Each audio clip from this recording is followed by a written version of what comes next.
嗨，大家好，我是 Susan，一位生活在新西兰的园艺爱好者。今天呢，就让我们一起来种葱，并且在十几天之后，我们就可以有收获了，是不是特别的快？让我们一起开始吧。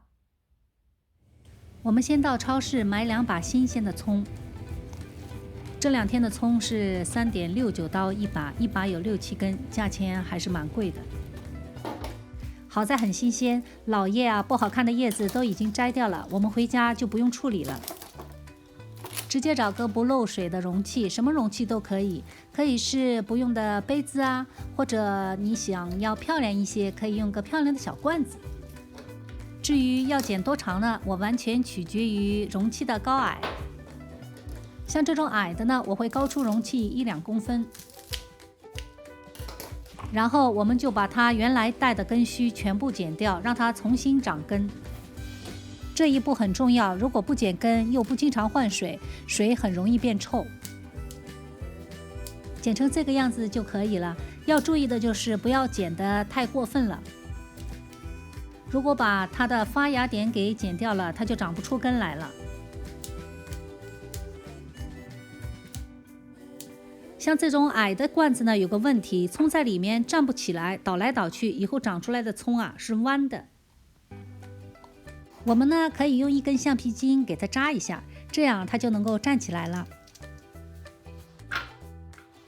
另外一把葱呢，我就找了一个不用的杯子，葱的长短剪得和杯口一样高。然后我们就可以浇水了，水量不用太多，只要没过根部就可以。隔个2-3天呢，我们需要换一下水，不要让水变得浑浊。第3天，绿色的葱叶已经冒出来2-3公分了，长得特别快吧？第12天，我们就可以采收了。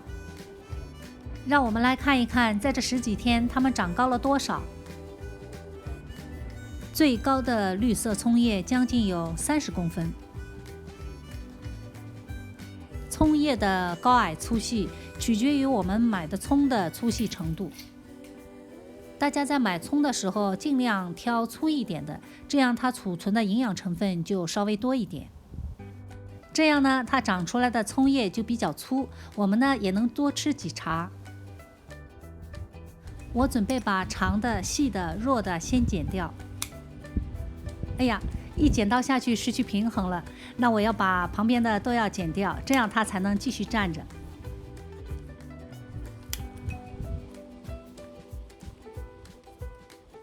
这个小罐子的口比较大，下次呢我就放2把葱，这样它就不会摇摇晃晃的了。还需要再剪，保持一下平衡。这就是我今天的收获，等一下做晚饭的时候我就要用上它们了。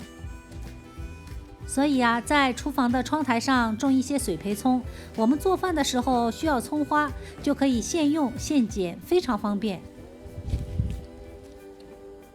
水培葱吃过2-3茬之后，它原来储存的养分就会耗尽，这时候呢，葱白就会慢慢的萎缩。新长出来的绿葱叶呢，也会越来越细，越来越弱。这个时候我们就要考虑重新种了。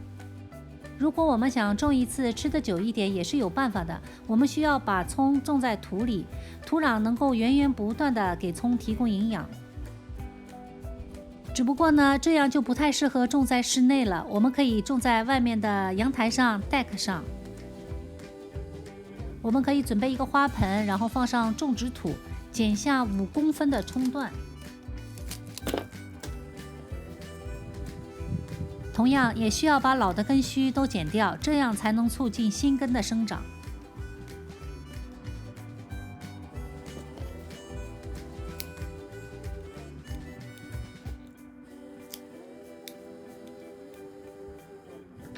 5公分，一半埋在土里，一半在土上。由于我们用的是种植土，种下去之后呢，基本上不用管，只需要偶尔浇水。吃了几茬之后，如果你发现叶子越来越细了，我们可以上一点肥，固体的、液体的都可以。这样这一盆葱我们就能吃很长时间，是不是特别的方便？今天的分享就到这里，希望大家能够喜欢。同时非常欢迎大家订阅我的频道。谢谢大家的收看，我们下期再见。